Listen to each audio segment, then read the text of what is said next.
It's all over the place. Somebody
control. Not as much as you like.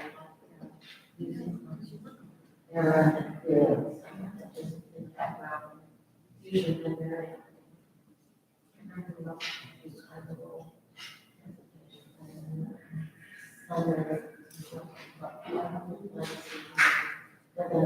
We haven't done it,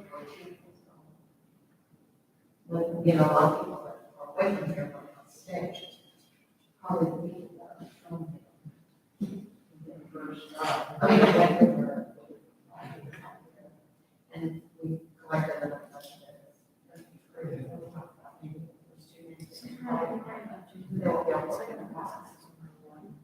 that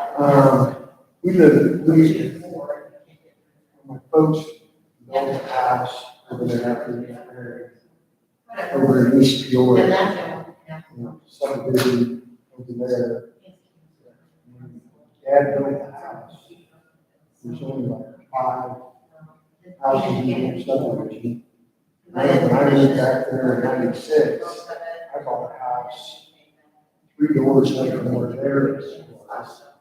Yeah, just happened to be driving through, looking at mom and dad's old house, and there was one right there for sale. So. But I was over there from '96 until 2008, and we moved back over there. And I was always in East Peoria. Warren was a nice town. I was only 5 minutes from Warren. Used to go there to eat a lot. I didn't like the other side of the river. Every morning you get up and read the newspaper and somebody else got shot.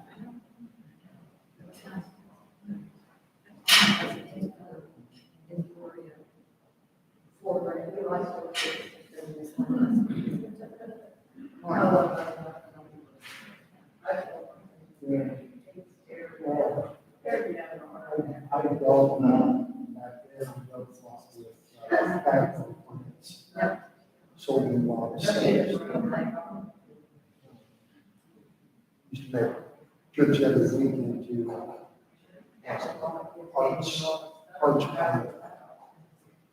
There in the morning. I was And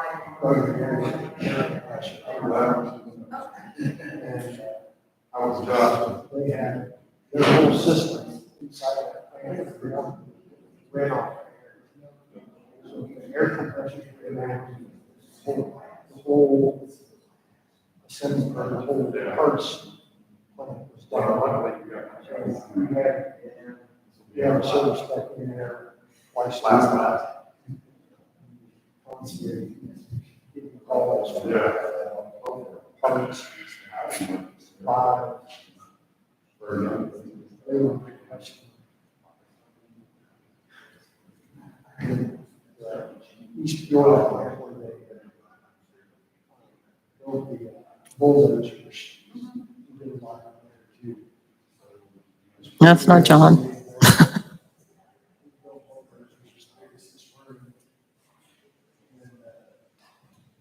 Hey, for Facebook. Ready?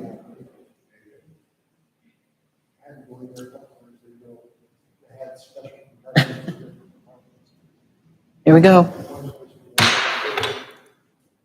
Call to order the City Council meeting of August 18th, 2022, 501 Main Street, 5:30 PM. Could you stand for the Pledge of Allegiance? I pledge allegiance to the flag of the United States of America and to the republic for which it stands, one nation, under God, indivisible, with liberty and justice for all. Roll call. Crenshaw, Here. Altide, Here. Garcia, Here. Nguyen, Helenthal, Andrews, Here. Bryant, Here. Greenwald, Here.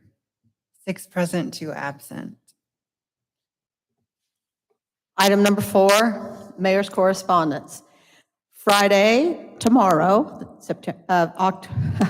August 19th, Rolling on the River at 6 PM down on the riverfront. Watermelon Festival in Montrose, Illinois. Iowa starts at 5, from 5 to 10, and back to school night at the YMCA, sponsored by the Evangelical Free Church from 5 to 7. Saturday, the 20th, Farmers Market is 8 to 11:30 at the River City Mall.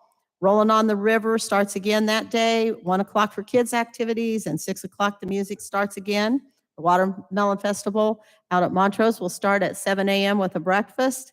The Mississippi River Pack Cruise Night, 5 PM, meet at Ace Hardware here in Keokuk. And the Melrose Methodist Church on Argyle Road will have an annual ice cream social from 4:30 to 7:30. Then moving on to next week, we have the Big Dam Festival at the riverfront. It'll be Thursday through Saturday, the 25th, 26th, and 27th.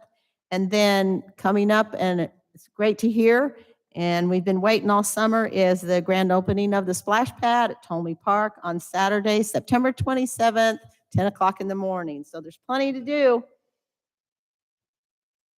Okay, item number 5, do we have any citizens' requests?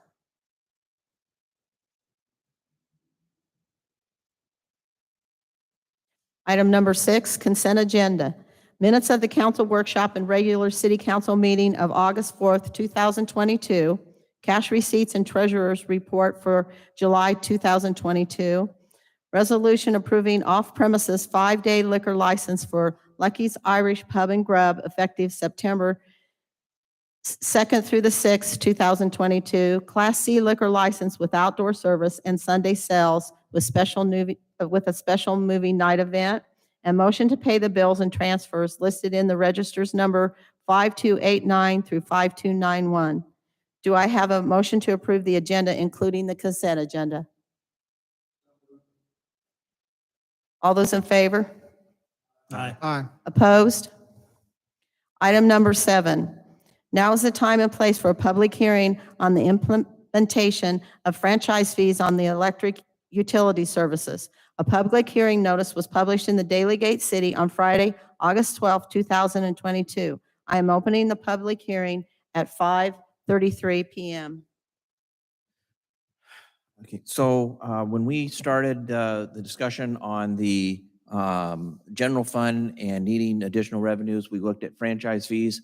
Franchise fees was one of the few things that was available to the city. We are one of few cities that has not implemented a franchise fee. At the time, we wanted to implement for electric, we wanted to implement a 3.5% on commercial and residential and a 1% on industrial customers. Alliant Energy could not differentiate different franchise fees for different classes of customers. So they came back, said, we can probably do it in 6 months. So at the time, the council made a compromise and went 1.5% on all classes of customers, knowing that we would come back and relook at the franchise fees this year and try to get to what we originally planned, which was 1% and 3.5%. During our discussions, we found that the franchise revenue was a little more robust than we had originally estimated. So therefore, the proposal was to be now 1% on industrial customers and 3% on all other classes. I sent the proposed ordinance to Alliant Energy, and they went with their legal team and they looked at some of the different things that different rates and how they do their rate structure. And they came back with a slightly different ordinance in that the classification of industrial is now limited to the top 2 industrial users in the community, which would be Griffin Wheel and Roquette Industries. Everybody else would be at a 3%. I'll read the memo that they sent along with this.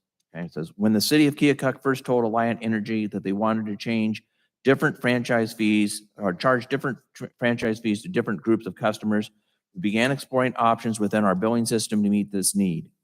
We have developed a manual workaround in our system to carry this out. However, due to the manual nature of this solution, it is best applied to a small specific group of customers in order to avoid having to substantially reprogram our billing computer and delay the implementation of the new franchise fee.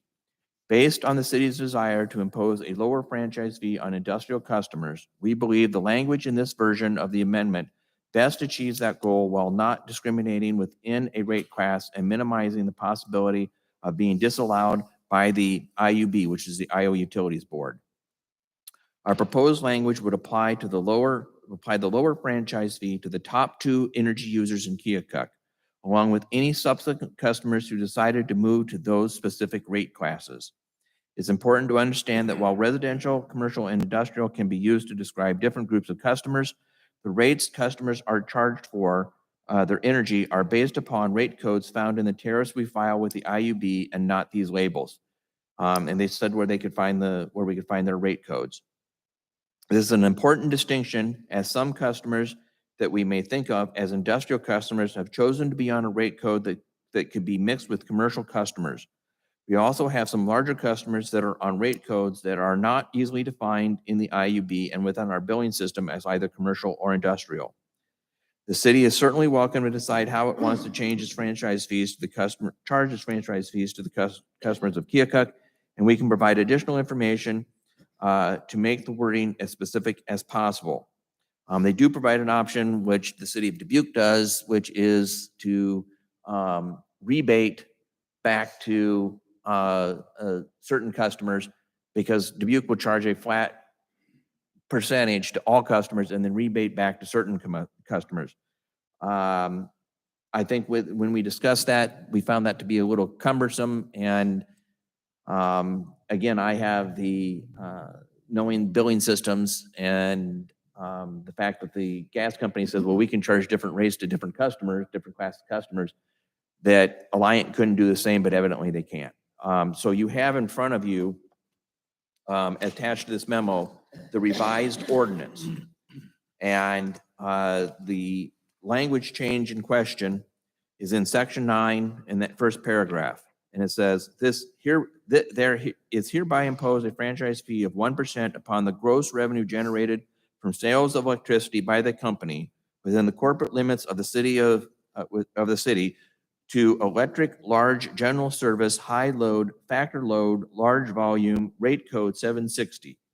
Standby power service, rate code 790-840, and electric general service supplementary power, rate code 800, 807, 810, and 817 customers, and a franchise fee of 3% upon the gross revenue generated from sales of electricity to the company within the corporate limits of the city, and to all other customers within the corporate limits.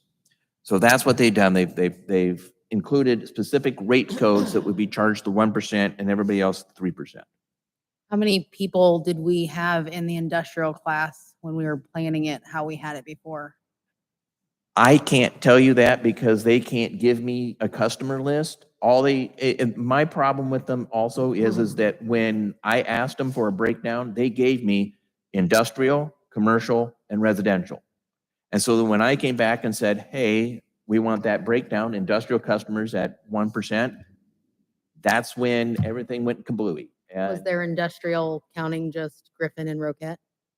And that breakdown? under this proposal that they have here, it's Roquette and Griffin Wheel that only the 1% applies to. Everybody else is 3%. But in what they gave you before with the industrial commercial? I can't tell you because because they will not give me specific customer information because that is privileged information. But they're saying people who are commercial could go to industrial if they wanted to, but I'm assuming that's a higher rate. Well, Do they it's- win it's- or no? It's what it is there are customers out there right now that are on a rate code that might be mixed with commercial, but they could go to these codes here and then they would be charged that. Okay, I guess I would just like to see a little bit more clarification on their end then. I don't know if there's something that we can ask for or how we determine who is going to be in that group. They will not give us specifics. They've said that from the very beginning. When I asked for them to break down industrial, residential, and commercial, their first comeback was, well, we can't tell you who our customers are or what they. I mean, like one of them off the top of my head is going to be Hennages. They were at the meeting. I would assume they thought they were under industrial. I would. I'm just assuming. That's what I would assume as well.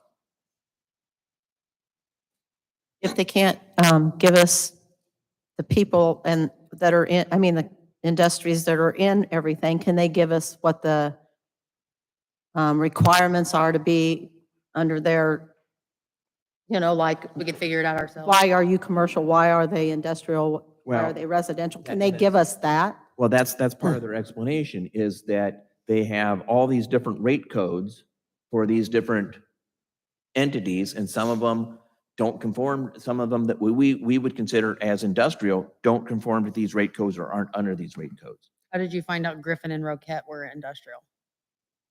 Because they said the two largest users, and I know who the two largest users are because they came and told us, and that's Roquette and Griffin Wheel. Because the reason why we went from a flat 2% to a different rate was because Griffin and Roquette brought in their electric bills, and it basically showed that they were the top. They were going to pay 90% of the franchise fee for industrial users. How far back was Hennages? I know that they were here talking about the cost of their stuff and the supply chain issues. They pay quite a bit too, I think. I can ask them for their bills. I don't know the solution to getting one into the other unless we start adding more rate codes, and we'd have to talk to Alliant about that.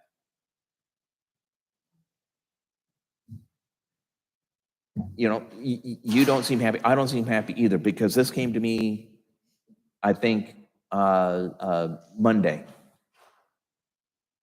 I just don't want anybody to be taken aback because they thought they were in a different class. Sure. Big difference. Sure. I can talk some more to Alliant. I don't know. if they can give us a list of who's included in what classes or not. Because last time I asked, they said their customer information was privileged.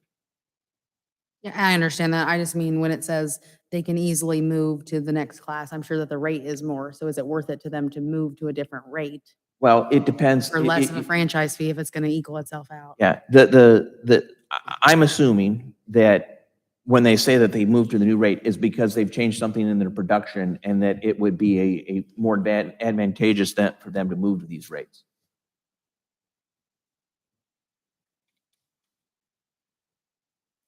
If, again, like I said, I didn't get this until Monday or Tuesday, I believe. If the council would like to, table this until we have further information, I'm willing to do so. I'd like to table it. I don't like what they gave us, to be honest. There's not a whole lot of information here, and I feel like we're not being fair at all. So if we need to go back and rework something because this isn't going to work, then maybe we need to do that too. There's a motion, is there a second? I'll second it. All those in favor say aye. Aye. Aye. Opposed? Wait a minute. We're just in the public. You have to close the hearing first. Yes. Okay, so we're going to, is there any further discussion? City Clerk, did you have any comments or objections that you received? With no further comments or objections in the matter, I will close the hearing at 5:45. Now I need a motion to approve, which we already have the first and second And the vote. and the motion, and so it's tabled. Okay. Item number 8. Motion to approve the initial reading of an ordinance amending the employee residency requirements. Do I have a motion to approve? Second. Any discussion? What this does is it changes the residency requirement for sworn officers. The residency would still be within the state of Iowa. It has to be within 45 minutes of the public safety building, as determined by the most direct route, and that is confirmed by a mapping system, whether it be Google Maps, Apple Maps, or whatever.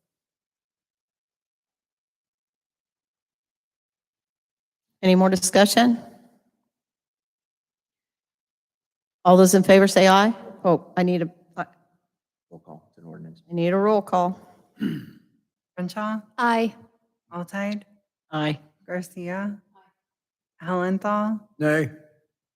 Andrews, Aye. Bryant, Aye. Greenwald, Aye. 6-1. Okay, do I have a motion to waive the second and third reading of this ordinance?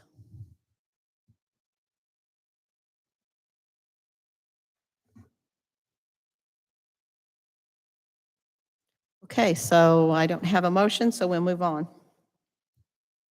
Item number 9, consider resolution approving revised purchase policy for the city of Keokuk, Iowa. Do I have a motion to approve?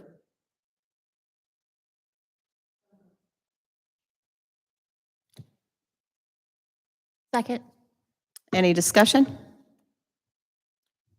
So we've had a discussion on how it changes things. I apologize. I loaded the wrong PowerPoint presentation. So I'm trying to call up my agenda here so that I can give you a summary of changes. It'll open. All right, let's see what I can do here. All right, so.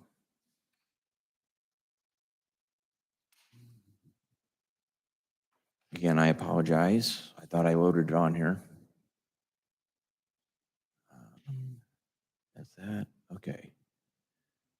Okay, so summary of the changes. Council review and approval of capital purchases was lowered from 35,000 to 15,000. The changes provide for greater oversight for major purposes while still allowing staff to make budget purchases. Council reviews and approves all contracts for services less than $5,000. Lowered the city administrator purchase approval from 15,000 to 35,000 to 5,000, 15,000. Lower the city administrator's purchase recommendation to the city council from 46,000 to anything over 15,000. Lowered the city administrator's new and used equipment a purchase level from 5,000, 35,000 to 5,000, 15,000. Lowered department head purchase approval from 15,000 to 5,000. Excuse me, all real property acquisitions will be approved by the city council rather than those only above 25,000.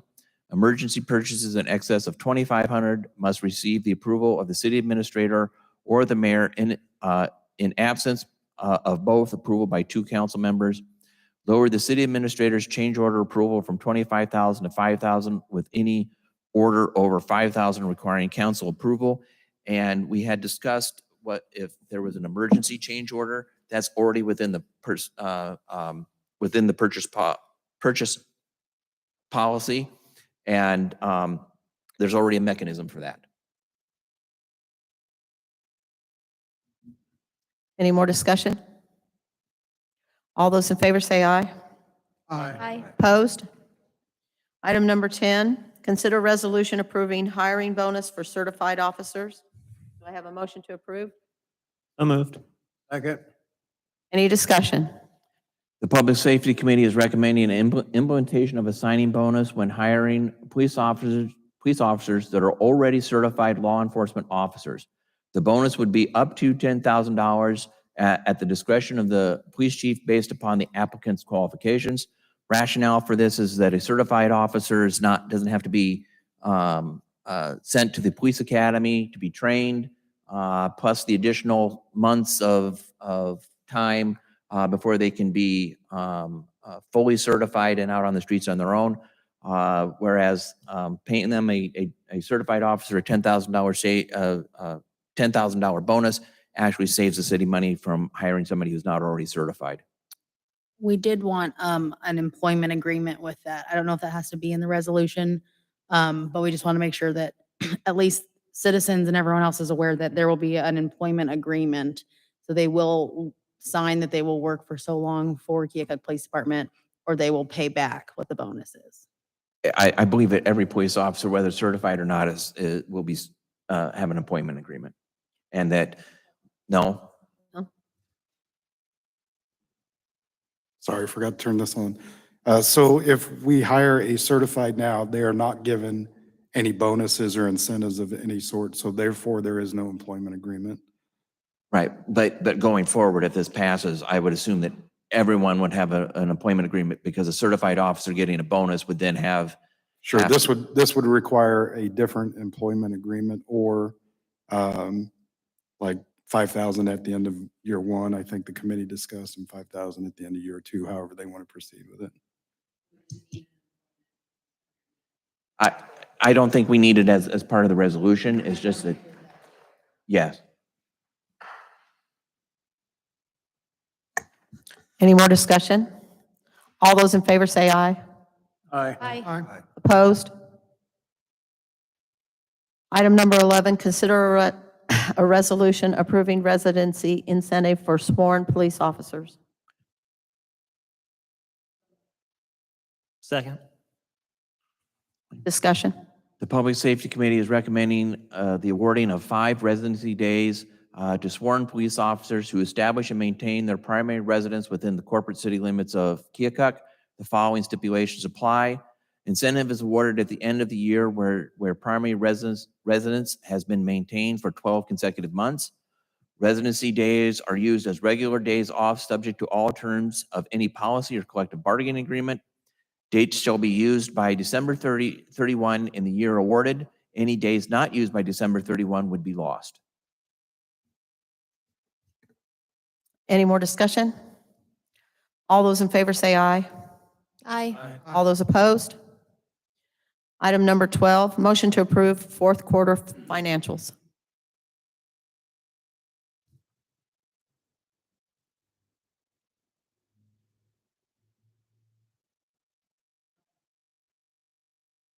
Second. It's all right. Any discussion? So some of the highlights, property taxes and all funds came in over budget. This is a result of back taxes collection. Gaming tax, hotel mall tax, and local option sales tax all exceeded estimates. So it appears that the economy is starting to come back. Airport leases, the airport commission and manager worked hard to revise leases, and the level of income shows the results. FAA grants, completion of the lighting project has been delayed due to supply chain issues. Therefore, income and expenses will need to be carried over into the current fiscal year. Bulk fuel revenues, while the revenues are over budget, the expenses will also increase, attribute some of the increase to fuel prices. An addendum to the local option sales tax revenues being above estimates is that the state of Iowa will be switching from an estimated distribution where the state estimates the amount of tax that would be collected to an actual amount collected distribution. This could result in this year's receipts being above or below estimates. We won't know, and the last time they make an estimate payment will be September, and then they go to the actual. Sewer fees, class 1 sewer fees were almost 1 million over estimate due to large surcharges at ADM. Under expenditures, in police administration, expenses were below budget by 636,000 and change, due largely to not being able to receive budgeted capital expenses. In police union, budget was exceeded by $100,685 due to overtime expenses. Street lighting, the increase in the number of poles for which we pay caused expenses to increase almost 20,000 over estimates. Union Depot, there's a mislabeled line item. Parks expenses were $138,000 below budget due to not having temporary labor, less property maintenance and plan, and the park board not expending discretionary funds. And then the economic development line item, which is the payment to KEDC. With the transition between Gene and Celeste, the payment was not made for last fiscal year, so KEDC will receive a double payment in this fiscal year. The money's there, it just didn't get distributed as it should. Other than that, there's just some markups for the line items.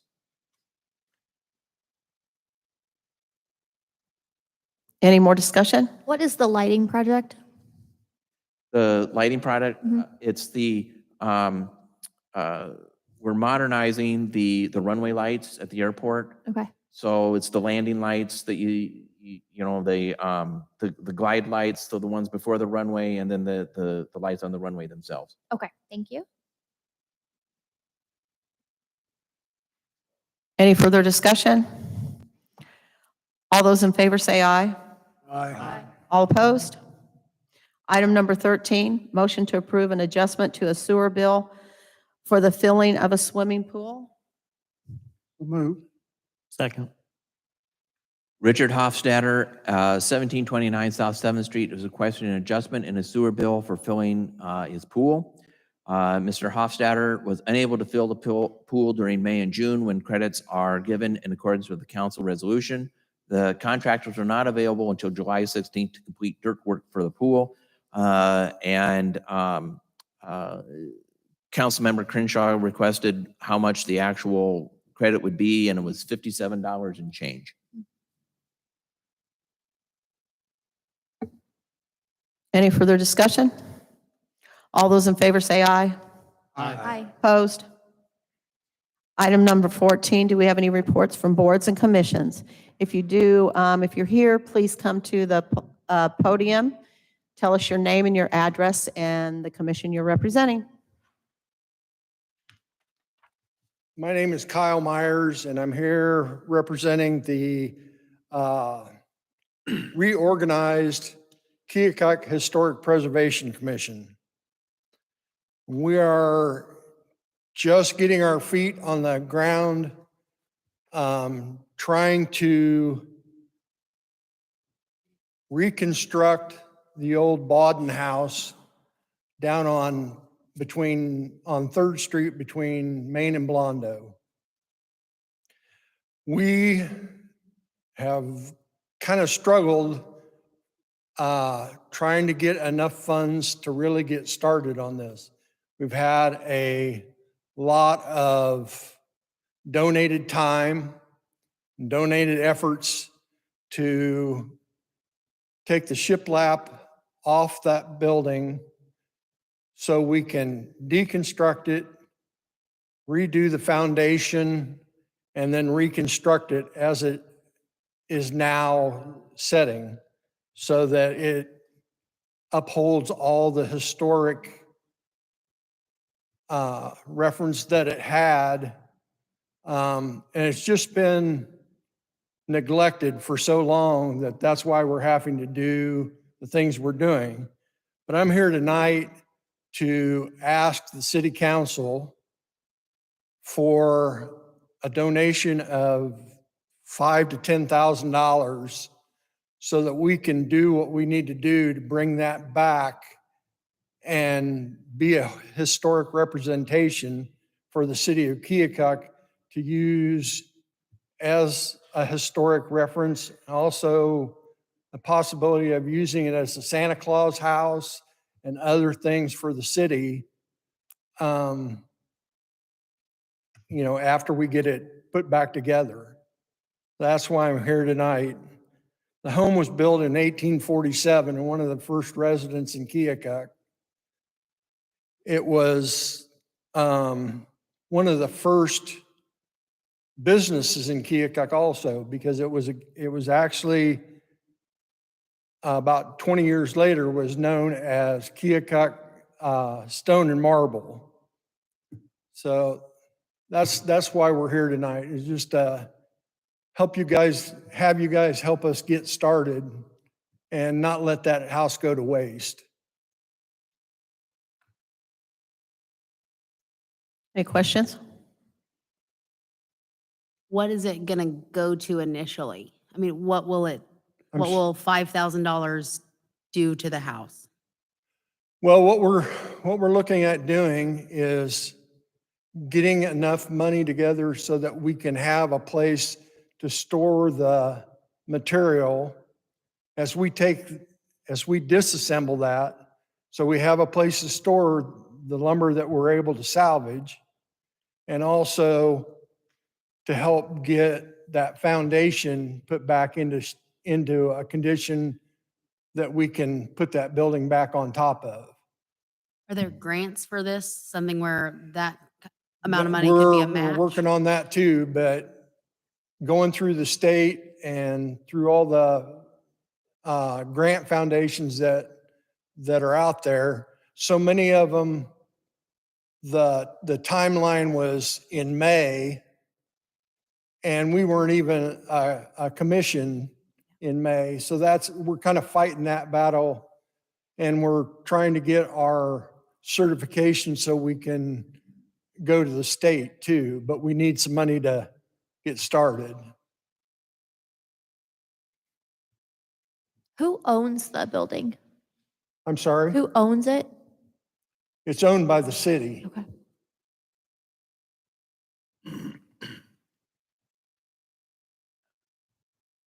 Any more questions? You're talking about doing the foundation so that it'll be in good enough shape to put the building back on.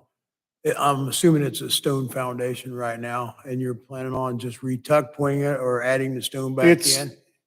John, it was stone and brick, and it's been neglected for so Right. long that it's starting to crumble in. Right. And that's why we're going to disassemble the building, get the foundation back in a structurally sound situation, and then put the building back on top of it. Are you planning on hiring that part of it done? Or is there Well, volunteer work?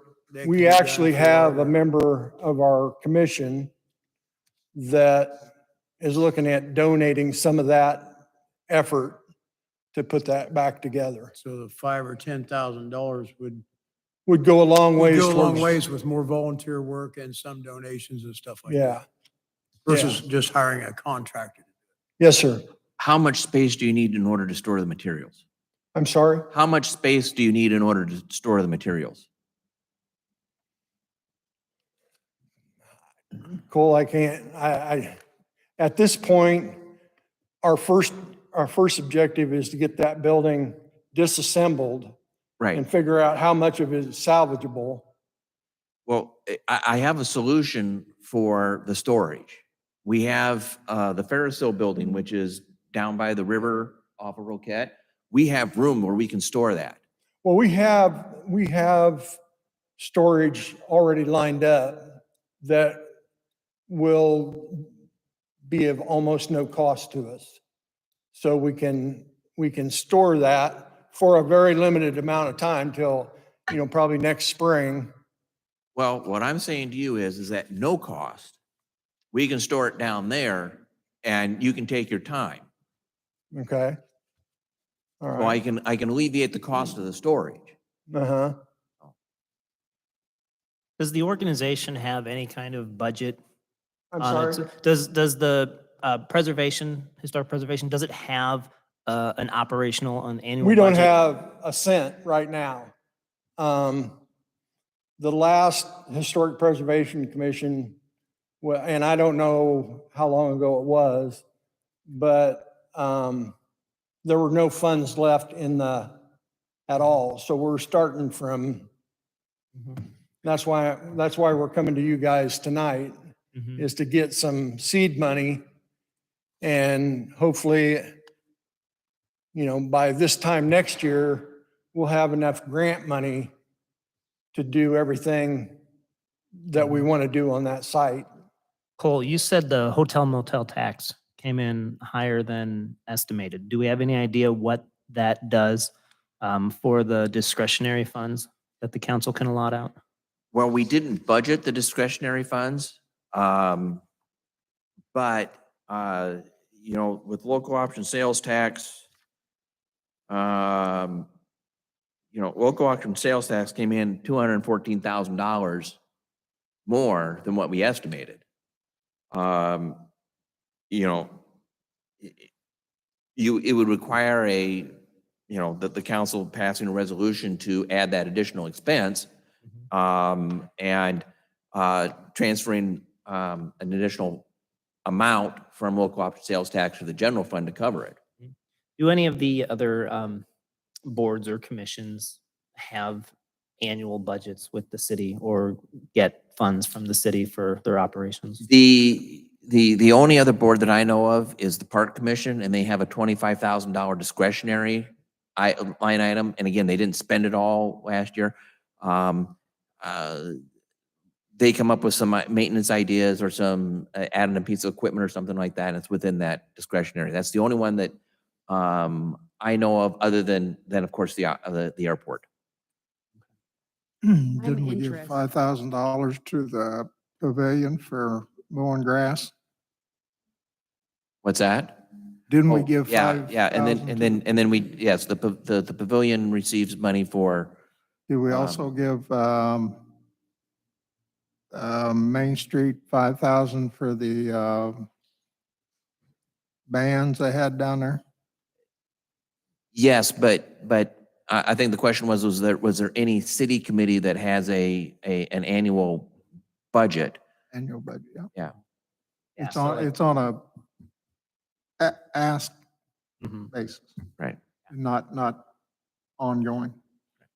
So with the sales tax being up, the hotel motel tax being up, do you think that there's 5,000 that's going to be available to be handed out? Well, I can tell you that that if we pulled it from the reserves, from the additional that we received in, yes. I can't tell you past September when they start doing actual versus estimate as to what our revenues will be. But what I will tell you is that last year, the way the system worked with local option sales tax was they gave you an estimate, and then in November they did a reconciliation, which was they either gave you a bonus payment, or they came and they said, okay, we're going to adjust your estimates down because we paid you too much. I can tell you that with the exception of, well, even in 2020, we have always gotten the time I've been here, we've always gotten the bonus payment. So what that means is that our actuals are probably coming in over the estimates. So I am going to go out on a limb and assume that starting with the next payments in November or when they start doing that, that we will meet our expectations or more. So then, sir, when would you need this money by? And I suppose the other question for you would be, what happens if Well, the city doesn't have money to give you? we've already started working on that. We've had one of the contractors that's on our board has already taken the old shiplap siding off of it. So as soon as we could get it, we would put it to good use. You're already working in the rears. I'm sorry? You're already working in the rears. You're already Yeah. in need of money. Then what are your options if the city doesn't have a way to find the money for you for the seed money? We're already trying to apply for grants. We actually applied for a grant from the Grace Bott Millar Fund today.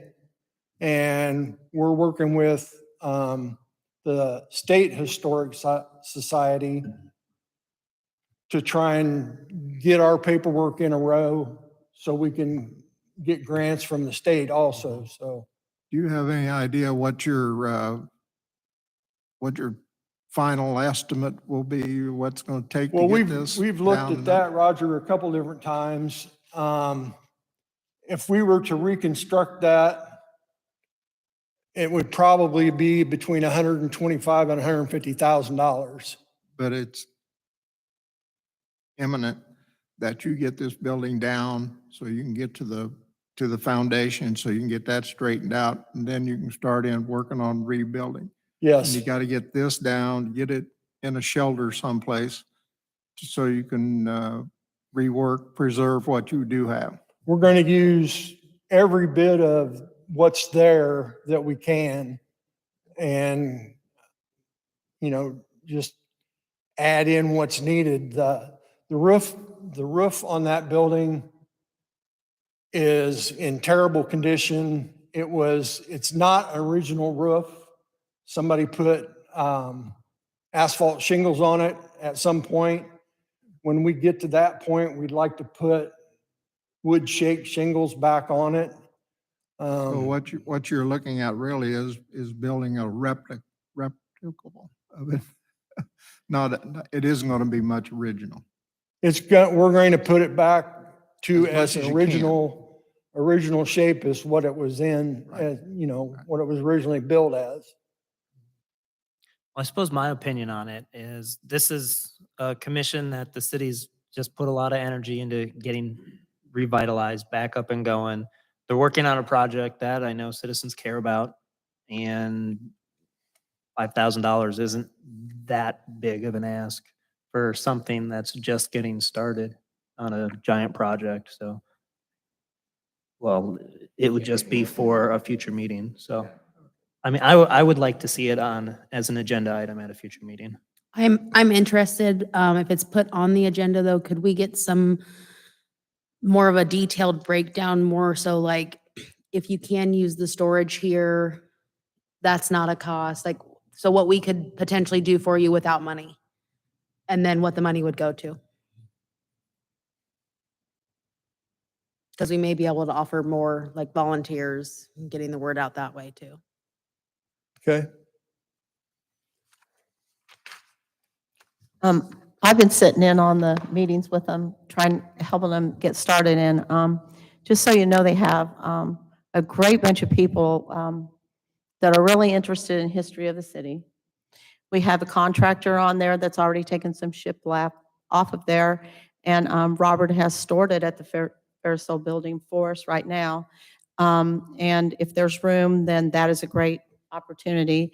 And the city was going to take the building down no matter what by the end of the summer if these guys didn't step in. So what's going to happen is when the city goes to take the roof off, the commission is going to be there, and they're going to get every piece that they can to salvage. And then after that, they will be able to tell you how much they need to go on from there. There's been a lot of talk and a lot of, can we save it and they not save it? And they worked really hard at it. We also have James West, who's part of Custom Stone and Brick, and he's very excited in getting that foundation built. So we have a contractor, and we also have a stone and brick person, and then we have another 5 members that are so interested into making sure that things get done in the city of Keokuk to keep our history up. So I just, want to give a shout out to them because they're doing a great job. So. Any more questions? Thanks, Kip. Thank you for your time. Nominations. Okay, so we have one nomination that you have a vote required, which is Risa Langendahl for the Keokuk Housing Authority with term to expire 9/5/2024. And then second notification on the Building and Housing Advisory Board and a first notification on the Grand Park Pavilion Commission. So I do need a motion on the appointment to the Keokuk Housing Authority. Second. Any discussion? All those in favor say aye. Aye. All those opposed? Item number 15, council liaison reports. I'm not technically a liaison of this group. It's just a small group of us that have been meeting at the Keokuk Public Library. And we are applying for a historic signage grant for Oakland Cemetery. If awarded the grant, the city would receive 7 double-sided iron signs at no cost to the city. These signs would be placed throughout the cemetery and give mention to some of the city's most influential people who helped give shape and character to our community. These would hopefully attract visitors, be a field trip destination, and encourage all of us to learn more about our city's vast history.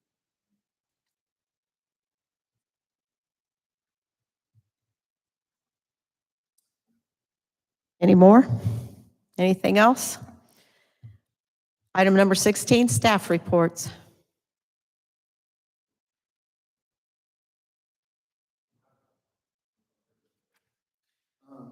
Before the meeting began, I passed out a couple of bids. We've had a problem going on down at the plant with our digesters that we were unaware of. For years, we've been taking lime from the water department. They use lime in their process and they have to get rid of it somehow. They try to use a belt filter press to get rid of as much as they can, but a lot of it has made it past that press or by, we're not sure exactly, and neither are they. But it ultimately comes down to our plant, and it's accumulated for years to the point where right now 2 of our digesters aren't able to function. And it's built up for a long time, and we're to the point where we have to go in and clean them out. And I thought that we'd just do one at a time. It looks like we're probably just going to be able to do one per summer. And there's 4 of them. The other 2 of them are the same. And then 2 of them, the other 2 are round and don't hold as much. They perform a different function. But the primary digesters both are 960,000 gallons, and they're square, which kind of the design added to the difficulty in mixing them, kind of helped with the problem. But I went out and got 2 bids. One's from HydroClean. Kenny Hempen, his business went in with them, and he's the one that gave me the bid. And then CCS, right here in town too. Looks like the CCS is a whole lot, a fair amount cheaper. And we're not sure what we're going to run into when we get into the digesters. Part of it they'll be able to take care of from the outside and create a slurry to get rid of it, suck it out, back it out. But we don't know how much is going to be hard, how much it's settled, combined with other types of waste. And we're only going to know when we get in there. I conveyed those concerns to the 2 companies, and they kind of bid it to where it would reflect that, basically on a daily bid as to how much it's gonna cost, and putting together some numbers. There's a chance it could be done in 5 days. I think that's kind of slim. There's a chance it could take a lot longer, maybe 10, 20. We just don't know right now. But some of the numbers I put together are based on a 10-day project for each of them. If we went with the CCS bid, it would be $84,000. And if we went with HydroClean, it would be $118,500. Both of them are fairly similar. They have different ideas of what to do with the sludge that they pump out of there. Ultimately, they both have different ways of taking care of it, and it will be taken care of. So I just wanted to present this to you. And our target start date, it's a rough target, would be September 2nd. We'd like to get that going there. That way it won't, be getting cold by the time they're done. This is based on lime from the Line from the waterworks? water department, yeah. And we've been in discussions with the water department as to stop this. We're all with the city. And all this comes from taxpayers' pockets. Are they gonna pay a portion of this? We haven't talked to them yet about that. We'd like to see that happen. Right now, we're at the point of that discussion of getting it to stop, finding other things to do with the line, because you can see volume-wise, there's a lot of it. Did Kevin on CCS give you a time frame? I see that Kenny, it looks like they think they can do it in 12 days. Yeah, it Um, says estimated duration 5 days. Well, that's the phase one. Oh, Yeah, and okay. phase two, yeah. it just depends on how much I see that, sorry. is in there.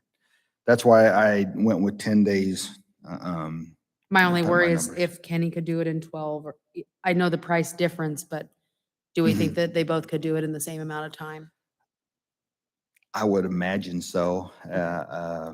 Whoever does it's going to run into the same problem and have to adjust for that. And then the bottom, are we doing that optional? The option are on the CCS. Yep.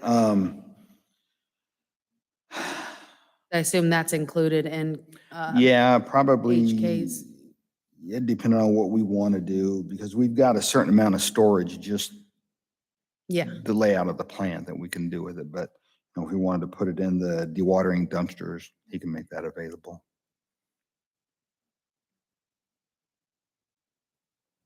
And both of them they gave us like a per diem, per day. And I think more of the unknown is going to be like the phase 2 and CCS, the $9,800 per day. And HydroClean basically gave $11,850 per day, regardless of what part, whether it's they get inside the digester or if they do it from the outside. Yeah.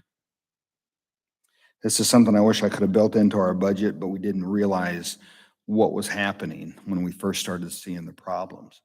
The digesters, they wouldn't overflow the way they're supposed to, and we just kept jetting them out with the sewer department.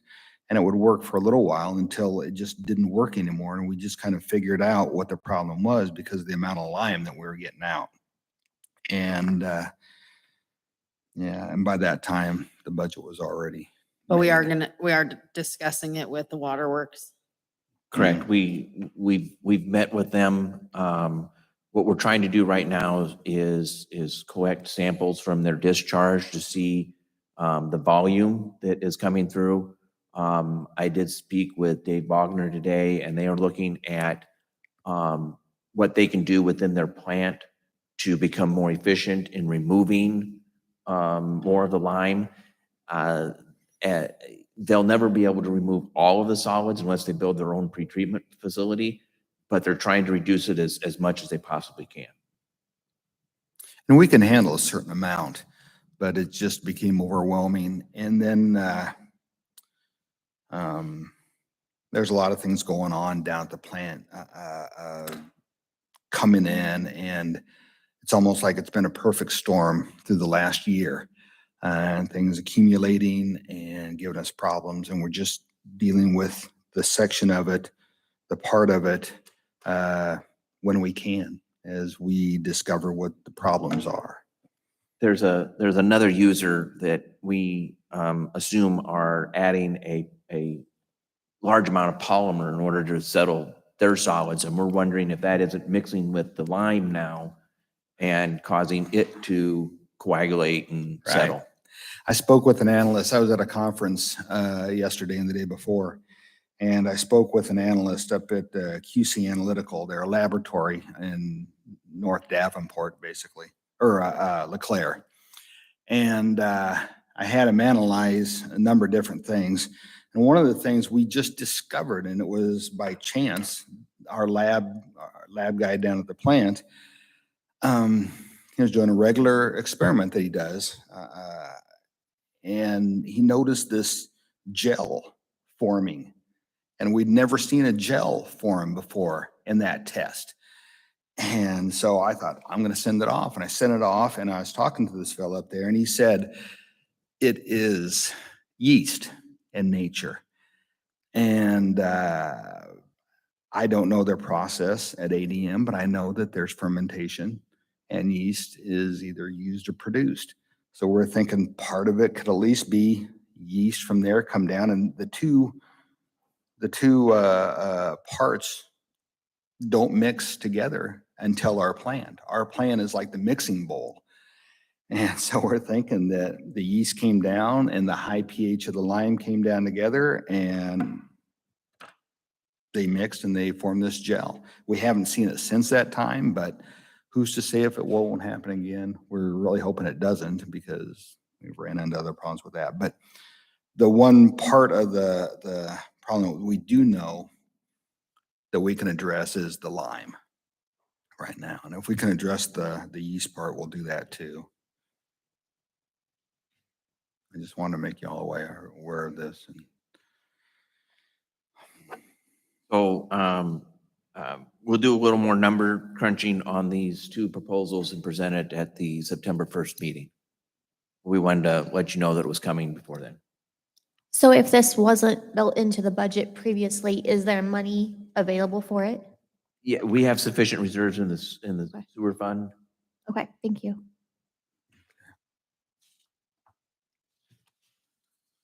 Any other you. staff member? Casey?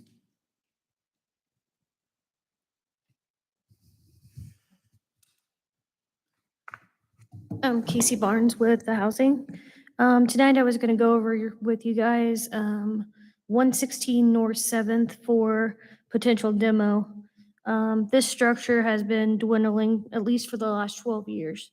The last permitted efforts was in 2009, and that effort with the roof, to my best of my knowledge, was never thoroughly or completely accomplished, leaving that to deteriorate rapidly. We've had it with occupants and unsafe measures, like we do a lot. We had occupants in there with no electricity, no water, unsafe and unsanitary conditions for themselves and their animals. The interior ceilings collapsing, vast amount of lost integrity to the structure. And we'd like to see this. We've got a couple bids that came in on it, and we'd like to go ahead and complete that demolition. We did already remove some exterior suspect siding that was potentially had asbestos in it. So that was already been removed.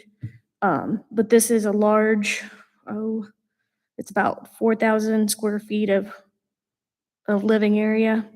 It is a 2-story home with a full basement. So that bid came in for that at demo about 29,000 approximately. That was our best bid. Definitely see fit that one will come down. It'll help the neighborhood. It's just a couple blocks off Main, and with Blondo having a lot of traffic, mainly, business and just getting through. It doesn't have as much as Concert, but we constantly have traffic between the two. We just like to get that cleaned up and hopefully lift up an area of town. We have a lot of kids passing by there going to GW. GW school has about 230 kids approximately, and I'd like to see a lot of efforts made in that area. if they're gonna be there, they should walk to school safely and without looking at nuisance and having hazards and potentially vagrants that are in buildings that are insecure that might approach them, and they don't need any of that stress. So that's my goal. Thank you. Thanks, Casey. Any more staff reports? So I'll give an update on ADM. ADM has been issued 2 notice of violations, significant noncompliance since the signing of the consent order. ADM claims force majeure for the first NOV SNC. This involved 2 violations. First was a heavy slug load caused by ADM recycling solids through their digester. ADM claims this was necessary as they could not haul the solids off-site due to not having a facility to take them. Second was a fire in a fan within the production area. This caused a plant-wide shutdown, and the production material was dumped in the digester, causing it to overload. It also caused the digester to completely fail. The second NOV SNC occurred when ADM sent loadings without conducting sampling or reporting flows. ADM stated that during this time, the plant was barring discharge. However, the city has placed a sampler within the sewer main from ADM's plant, and the sampler had samples of heavy strength. Wastewater treatment personnel also observed flows within the main. The 2 NOV SNCs constitute violations of the consent order. A notice was sent to the president of ADM requesting his direct reply, and Iowa DNR has also been notified. We have not received response yet. I'm sure that once this was received, they did consult their counsel, but we were hoping to talk with get a response from the president directly rather than through counsel, because it seems that counsel sometimes tries to find excuses rather than solutions. So we're hoping that this route will provide some solutions. As you may know, Shelley Altman has resigned as director of the Keokuk Chamber of Commerce. She also served as the personnel or director of KEDC. As such, she was the lead person on several projects involving the city. Those projects are the SID Center, the LChem property, and the Housing Initiative. Shelley will remain involved with the Housing Initiative. KEDC will continue to manage the SID Center per our MOU with them, and Lee County Economic Development Group will take the lead on the LChem property. I think that all the projects will be handled well moving forward. The biggest obstacle right now is management of the SID Center, because KEDC has got to find some professional help in order to manage the leases and taking care of the tenants. It was announced last week that Pioneer Railroad, which had purchased Keokuk Junction, is now being purchased by Patriot Railroad, which operates a number of short lines throughout the year. So we had been in discussions with Pioneer about some assistance in the helping out with the rail bridge. We're unsure moving forward how that will affect this. But we've contacted the current contacts at Pioneer, and hopefully we can continue moving. And then staying with the rail bridge, we had applied for a $1 million planning grant from the federal DOT through a RAISE grant. Those were announced last week, and South Bend, Indiana, the home of Pete Buttigieg, the Secretary of Transportation, got a grant, but we did not. That's all I have. Okay, item number 17, new business. With that being said, item number 18, do I have a motion to approve to adjourn the meeting? Second. All those in favor? Aye. Opposed? Okay, so we'll take 5 minutes and then we'll come back to the workshop.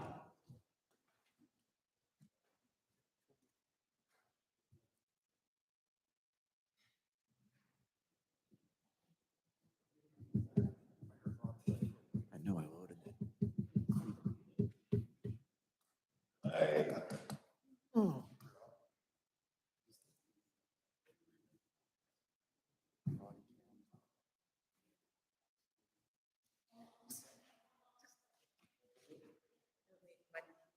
Yeah.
What's that?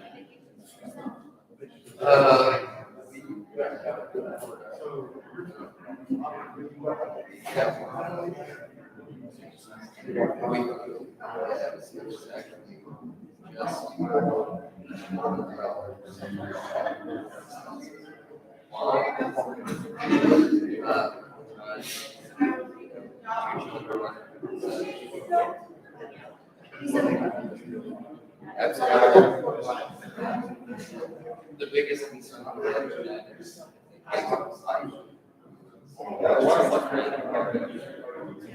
they have.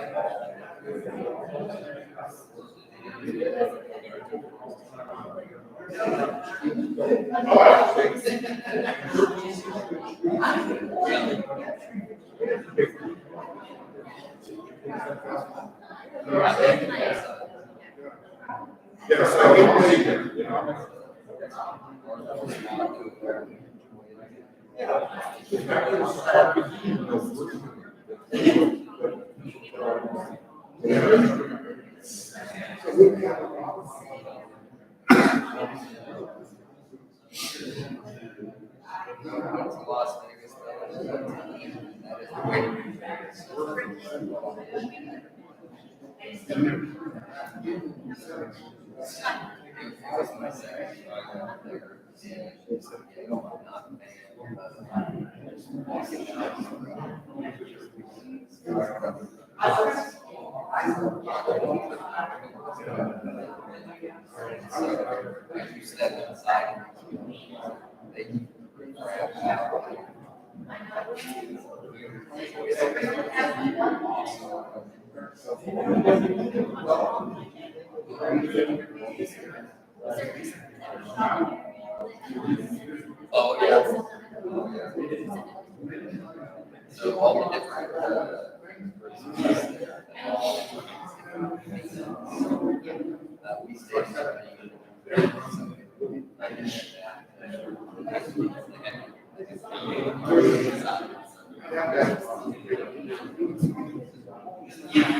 Everybody here?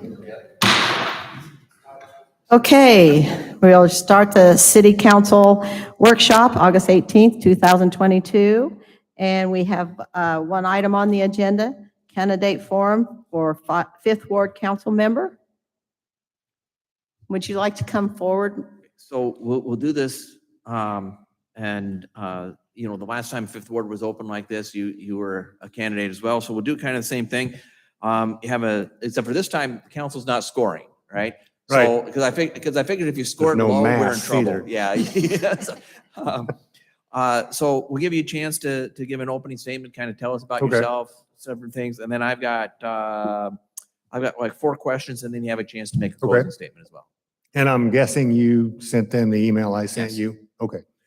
So as you can tell by the email then, my wife and I bought our house in '05. We've been in that same house now 17 and a half years. We're in the process of painting it, so I have no intention of going anywhere. We're very, very happy where we're at. We've got some really good neighbors. We're in a really good neighborhood. On top of that, I am well grounded in the community. Within the last 7 years, I think, I became the chief for Keokuk. I am security director at our church. I am, I work in town. I go to church in town. And, my goal for the city of Keokuk is to prosper, to grow. Personal opinion, I think that we've got a lot to offer, and maybe we're just not getting that message out though, or maybe there's, as I stated in the email, we've got a lot of buildings that we could potentially get new businesses in. Maybe we need to be a little more cookie versus the stick, a little more enticement maybe, give them a little more of a break the first year, maybe help them out. Because we want to, as was stated in the council, we want to maintain the history of Keokuk. And one of the things I'm sure that they would come up on if they come to a new building, none of these new buildings are going to have new plumbing. They're not going to have new electricity. They're not going to meet any code in any state in the United States. And if a company comes in here and they're wanting to purchase a new building, they're already got a lot of money they're going to put into it. And if we hit them with, well, before you can do anything else, you've got to spend all this extra money to make that building come up to code, we're basically telling them, we want you, but we really don't want you that bad. So if we could potentially table some of that, I'm not saying we don't need to make the building definitely needs to be safe, but to make the building 100% up to national code now, before they're allowed to even open the doors, you're asking them to put a whole lot of seed money, hoping that the business works. So if we could potentially, get a 2-year plan, a 3-year plan, we're still going to get all that done. but let's get them started as soon as they can actually make it profitable. We're still, obviously, we still got to make sure the thing is fire safe. We got to make sure the thing is electric safe, plumbing safe. But there are some things we could put on the back burner and not be so rigid on. And my wife can tell you, I'm a rule guy. One of the things when Chief Rose asked my wife if I'd be interested in being the chief for KVAC, that was one of the first things she said. You got to understand, Dan's a rule guy. We don't even play board games without him pulling the rules out. Says you can't do that because it says right here you can't do that. But I also understand there are circumstances where rules maybe need to be held at a different standard for a little while. I'm sure a majority of you have probably seen my picture in the paper now, which that caught me off guard. I'm also a veteran of the United States Army. I'm very proud of that. I would like to see us continue to be a town that people come to for tourist attractions, and we've got a national cemetery here. You know, I think right now we're doing a pretty good job of maintaining that. I'd like to continue that. But I think Keokuk could be on the map a little better than it is. I was just in Kentucky with our church group on a missions trip, and most people know where Davenport's at. Most people know where Des Moines' at. Yeah, you tell them you're in Keokuk. Keokuk, where's that? And if you even listen to Channel 7 or Channel 10 News, most of them can't even pronounce it. And so you start telling them, well, we're a mile from Missouri and we're a mile from Keokuk, from Illinois, depending on where you're at, you know, southeast part of the state. We need to be a little more noticeable. And I think that we're on the right step for that. But I think that if we do things on a better level, we can be a little better on that. I'm not into coming in and changing everything as much as just let's get it done, but let's get it done efficiently. Let's get it done. You know, if it costs a little more money to do it right, then let's spend the money to do it right, because the old saying goes, if you spend the money and you do it right, it only hurts once. If you spend the money and do it wrong, then it hurts twice or three times or however long it takes to get it corrected.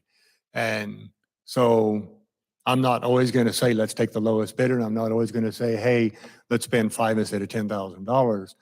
But I was a contractor for over 20 years and I was buying $300 drills because the $100 Walmart stuff didn't last. You know, so it does take money to you got to spend money to make money. I understand that, but I'm not always going to be, yeah, let's just do it as cheap as we can do it either. But I don't really have anything else. I'm open to whatever questions. So what do you see are the biggest challenges for Keokuk as a whole? For Keokuk as a whole, for one, I know we've got a pretty serious drug problem. That's at this point, it's a pretty national problem. But Keokuk, because we're kind of, you know, we're 3 hours from St. Louis, or 2.5 hours from St. Louis. We're 3 hours from Chicago. We're 3.5 hours from Des Moines. All of these, and we've got a great police force. We really do. But we are still a small town police force. You know, we're a small town company. And so we've got a lot of these people from these major towns coming down here and doing their business because they know that response times are slower. They know that, you know, the mentality in rural America is it can't happen to me. I grew up on a farm where we left keys in everything. Tractors had keys, trucks had keys. You didn't lock the doors. I've got 2 different sets of cameras and an alarm system in my house now. I don't leave anything unlocked. Anytime. You know, if I run into Casey's for a cup of coffee, my vehicle's locked in the parking lot. It never used to be that. Right now, that is probably our biggest challenge, is getting that small town safety mentality to where people know they actually are safe. Like I said, we've got a great police department, but they got a big challenge because not everything that happens in Keokuk starts in Keokuk. Another big challenge we have obviously is tourism and just the buildings downtown. We need to be a drawing force. We need to make Keokuk a tourist attraction, make people want to come visit Keokuk. We've got a great history. You know, we're on the river. We've got one of the biggest hydroelectric plants that was ever built. When the hydroelectric plant went in, it was the biggest, and it's still functioning. You know, we're only one of three locks that are actually 1,200 feet long. Every other lock on Mississippi River, they have to break the barges in half to go through that. We're the largest rise. We've got a 32-foot rise. You get up Minnesota area, they've got about a 5 or 6 foot rise on some of them. You know, a lot of that we need to put into our tourists and get more people interested in that. Because we do. We've got all of that. We take it for granted because we live here. We don't think about that. Most people, I help out on the legacy. Most people I talk with on the legacy, they go through that. And that's one of our things is we go through the lock. 90% of the people on that boat had no clue that all of our electricity produced here went to St. Louis and then covers like a third of the United States in the Midwest. Most people don't even know that because we're not getting that message out there. You know, we do. We've got a lot of hotels now that have popped up in the last few years. We could do it. We just need to get the word out there. The only other thing I think that we have as a major issue is, and she mentioned this earlier, there's a lot of buildings that have just been neglected for years. They become a police problem. They become a fire problem. They become a nuisance problem. They become a safety problem. You know, we've got a lot of buildings that either should have been torn down or should have been rebuilt, and they haven't been for one reason or another. I don't know if it's, you know, you've got people that are telling you they're going to do something, you know, that along with just being able to enforce the rules we have. Vehicles on the road that are on the road, parked on the road for months that haven't moved. And a lot of them may or may not even have legal license plates. Little things like that. If I'm coming into the community as a visitor, that's going to be a deterrent. That's going to, well, this is just a rundown town. You know, we've done a really good job trying to get Main Street at least refreshed. I don't know that costs a lot of money, but we're just getting started in reality. You know, that's not the only road in town. There's a YouTube video he took a year and a half ago, and I don't remember the guy's name. And it was like a 45-minute video. And he couldn't have picked the worst parts in Keokuk other than what he went through. And he's like, oh, yeah, they got all this and they got all that. He didn't bother to go up on Grand Avenue. He didn't even go down Main Street other than just come in and cut right back out. And he's all of this. Oh, look at all these. There's another rundown town. There's another rundown house. And that's what people that look on YouTube and find Keokuk, that's what they see, is that video. And that's the only video I could find of Keokuk, of any real tourist attraction. And it wasn't even a tourist. He was just, and he said, stay tuned. And I guess he does this all over the country. I don't know. But he really gave us a black eye.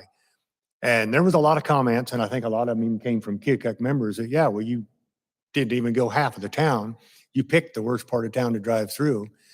But nobody if they don't live here, people don't know that. So that'd be my goal, is those three are probably our three major things, in my opinion. So as a council member, you're going to have to communicate with your constituents and then convey their thoughts and ideas to staff and council. And how would you do that? Say that again, I'm sorry. How would you communicate with your constituents and then convey their thoughts, their concerns to staff and the council? Well, they can get a hold of me at Midwest Performance. They can, I'm sure that once my name gets out there, they'll know who I am. I'm a pretty open guy.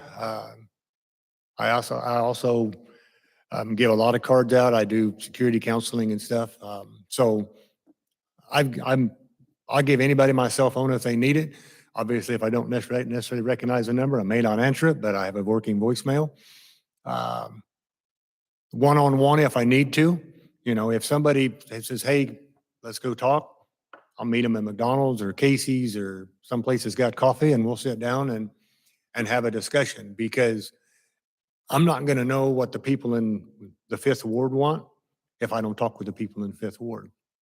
I know a lot of the people in the Fifth Ward just because I've lived in that area all my life, all the time I've been in Keokuk. That's the only house we've ever owned. But there are a lot of them I don't know. Yeah. But like I said, I'm going to be very open and very upfront that if you want to talk with me, all you got to do is let me know. If I don't know it's a problem, then I can't bring it to the council if I don't know that it needs to be addressed. And that to me is probably still a challenge for all of you actually, is knowing what, if people don't come visit you and they don't come talk with you, then you can't know, hey, so-and-so over here's got a house back here that's fallen down and it's got termites and all this. Wish the city do something about it, but they never go talk with anybody about it. And so unless somebody drives by it and actually notices it, it's never really, it's just kind of ignored. So what do you believe are the responsibilities of Keokuk's elected officials and the responsibility of staff members? Staff members being, Meaning myself, the police chief, the fire chief, Okay. public Okay. works director, so on and so forth. well, the council obviously needs to always have the Keokuk's best at heart. Everything we do as a council ought to always be to the betterment of Keokuk. And sometimes that's a hard stomach to swallow or a hard pill to swallow. You know, it may not make you a lot of happy people. It may not always make you friends, but if it's not good for Keokuk, then the city council ought to always stand up and say, no, we're not going to do that. On the other hand, if it does benefit Keokuk and it's within our budget and within our means, and it's going to make us better, then we ought to fight to make it happen. Even when some people may not agree with that, or a lot of people may. As far as staff members go, obviously they all answer to the city council. But they also answer to the city public. You know, technically, just like the president of the United States or a mayor in any town or a governor of any state, they work for the people. You know, and that's the one thing we need to understand is if I become a member of the city council, that honestly just gives me more responsibility. It doesn't give me any more clout, doesn't make me any more important, any more special. I can't go over here and say, well, I'm a city council member, you gotta let me do this. All that means is I'm responsible for when we screw things up. It's what it really means is we also need to understand that when we make a mistake, we need to own up to that.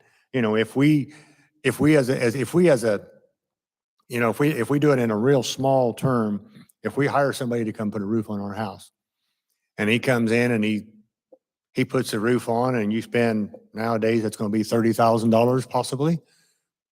And then the first rain you get water rolling through your roof. You're not going to call the next contractor. You're going to call that guy and say, you need to come back, fix this. And you need to own up to it. And it's going to be your dime this time. As a city council, we kind of need to do the same thing. If we make a decision and we're making decisions with all the answers that we have available. But if we do make a mistake,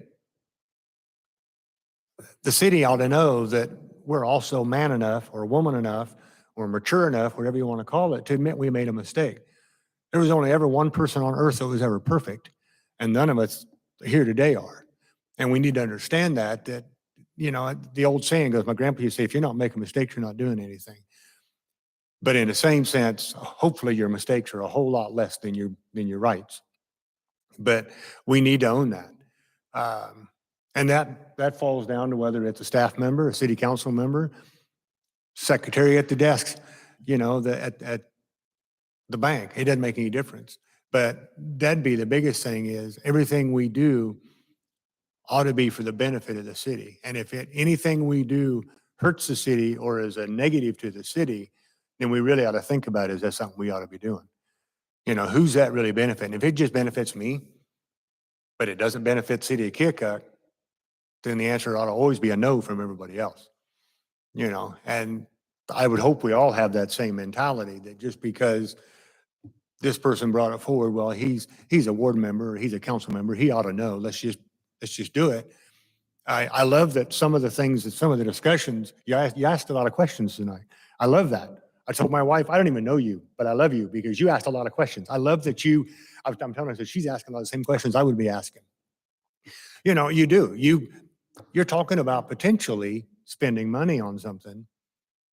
If you don't have enough answers, then we need to get those answers before we just blanket, yeah, let's just write the check. Obviously, there's always going to be some unanswered questions. There's always going to be some, unexpected things that just happen. That's a given. That's life. We understand that. But we should never just go in and just take for granted until we've exhausted every avenue to make sure we have all the evidence and all the answers so we can make the best decisions. All right, so this is your chance. Give us your top 3 goals, what should be the top 3 goals for the city of Keokuk. Top 3 goals. Bring in more businesses. The mall was here when I was a kid. Now there's nothing but a parking lot and a Dollar General. That doesn't even have access to the mall anymore. So that would be the main thing, is we need to bring in more businesses. More businesses mean more jobs. It also means more revenue for the city. You're talking about a 3%, commercial tax. That would fall to every business here in town. And there again, it's whatever we have to do to try to help that. Obviously, our hands, we don't have millions of dollars. We can just, hey, you come to town, we'll pay for your building if you'll move in. We can't do that, but we can potentially, like I said, lessen some of the restrictions for the first year, maybe some of the requirements. Maybe give them a tax break for that year, or maybe even a couple of years, depending on, that's pretty much, that's going to be every business is a different case. There's no case that's going to be identical. We understand that. But if we offer that, hey, if you do this, or you bring in this much, we'll give you a tax break, or we'll maybe, help you with the parking lot, or we'll help you with the building front. The second one would be our education, I guess. Right now, my understanding is Keokuk is still a pretty good school. I don't know if that word I'm talking about, but Keokuk had a pretty good school program, and I'd like to continue that. We're in the process of even putting up a music building now. So many times in so many schools, and I'm a big sports guy. I like sports, but sports is not the only thing that runs a school. And so many times we forget that. And I know that the city council doesn't run the school, but they do have some say on what they're permitting the school to do. Because anything the school wants to do, as far as buildings or things, they're probably going to have to come through the city council to approve that, if it's grand or buildings like that. I'd like to continue our education to be great. We've also got the community college in town. I can't remember the name of it, which is terrible. But, that little things like that, if we can get the businesses and the education going, that's a big thing. Somebody said something to me a while back, and I don't know how many of you went to school in Keokuk. I actually did not go to school in Keokuk. I went to school in La Harpe, Illinois. But they said that the mantra in high school was, I got to get out of town. Nobody, if you didn't move out of town when you got out of high school or out of college, you were not considered a success. Anybody that stayed in Keokuk after they graduated from college, they were like, oh, you didn't go anywhere. We need to change that. And part of that goes into our buildings. Part of that goes into Main Street. Part of that goes into our education. Like I said, we've got a great community. We just need to let the people really understand that and protect that. The other thing would be help our police force and our fire department actually do their job. And I mentioned earlier, just vehicles on the street that obviously don't run, and they're on the street forever. Little things like that the police department doesn't necessarily have the resources to go check and tag these vehicles because they're tied up doing something else. But if we would help them with that, even if we was just, another officer possibly, that would potentially give us a little more of that. That would clean our streets up there again. Somebody just driving into town and they're driving by and they drive down High Street or they drive down Concert Street or they drive down Main Street and half the vehicles they see got flat tires and it's obvious the vehicle's been there a long time. That doesn't really help them see that Keokuk's a great town to live in. Now, if there's 1 out of 12 blocks, that's not so bad. But if you've got 12 in 4 blocks, that's a bad deal. And I've only mentioned a handful of streets. If you get down on the south side, it's a lot worse. We need to maintain that. We need to, there again, just city ordinances with grass being too high or vehicles that ought to not, shouldn't still be in the yard, or they're blocking an alley, or they're blocking a driveway. Little things like that. Yeah, we say, well, it's a police department's job. But if they don't have the resources to do that, that falls back on the city council. Same way with the fire department. They've done a really good job of keeping us safe, and we've been really fortunate. We haven't had 2 major instances very often at the same time. But that does happen, and so we need to do whatever it takes to make sure they've got the resources to do their job. And that would go for street department, that'd go for water department, or I guess water department's not really, they're their own entity. But what I'm saying is, if somebody from a department in the city comes forward with a proposal because they need more money, we can't just, well, we don't have the money for that and just shoot them down. We need to understand and get a little more information. And if we can help them do their job better, then we need to help them do their job better, because in the end, that's going to help us be a better city. And being a better city brings in more people, brings in more businesses, long-term, brings in more revenue. That's all the questions, unless you have anything else to add. I don't have anything at all. All right. So unless the council has any objections, Mr. Tillman's name will be placed in nomination at the next council meeting. Thank you. Thank you. Thank you. Okay, with that being said, we are done for the evening and let's go home.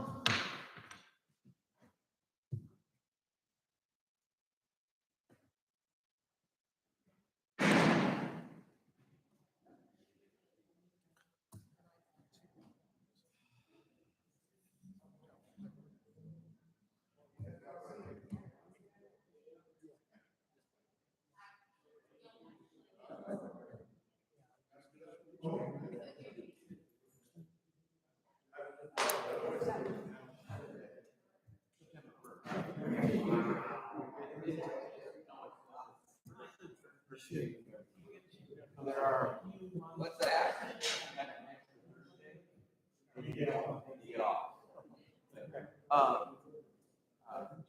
At some point,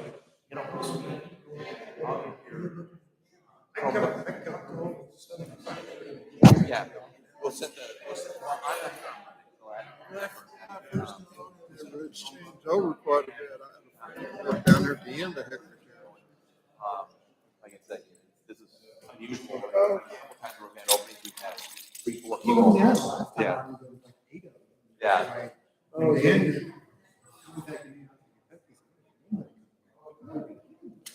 Well, that was the thought, like I said, because the Fifth Ward is an active ward, so we thought we'd have, but didn't happen. So, but If I come Monday to see her, can she?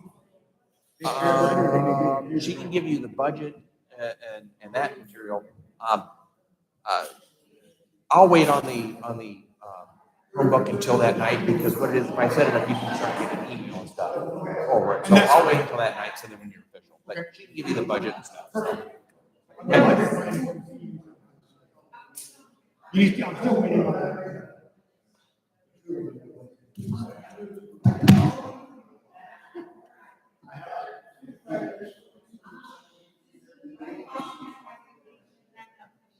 What's that? Do I need to officially resign?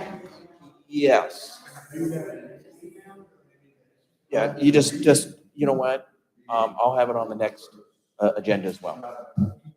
Okay. Oh, he doesn't need to. I'll just have it. Yeah.